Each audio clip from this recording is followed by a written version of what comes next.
Yung bakal na yan na ano, na naka-fold.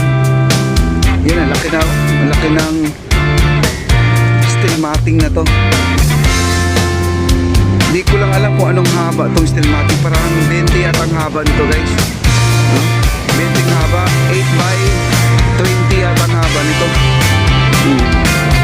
Bali ang nailatag dito, bali 2, 4, 6, 8, 10, 11 na po ang nailatag nilang steel matting, no? Kaya ang waterproofing at lumalakas na po ang ulan dito sa itaas ng ating pinag-a-updatean, kaya tayo ay lalabas ng muna, guys, no? Ayan po ang ating steel matting,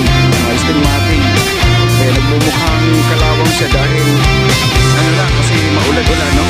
Hindi po pintura yan, ha, nagkulay brown. Hindi po siya ano yung tinatawag natin na primer, no? Yan po, guys, nasa baba po, guys, oh. Ang ating peanut, no? Yung peanut na pinipicturean nila ngayon, dahil siya pa ay nagbubulaklak ng dilaw. Ayan po, nandyan po ang ating mga photographer, oh, at pinag-aaralan, no? Sila po ay mga professional na kumukuha dito sa ating mga pananim ng video, picture. Ayan po, pinagkakaanuhan nila dito. Ayan, oh, pinag-aaralan nila kung paano kumuha ng magandang picture dito sa peanut na yan. Kasi ang peanut natin ay napakaganda po talaga, mga kaibigan. Ang ganda pala niya tingnan pag marami. Ayan, oh, ang ganda, nagkukulay clean talaga, guys, oh. Ang ganda, oh. Ayan, aakyat po tayo, guys, ha.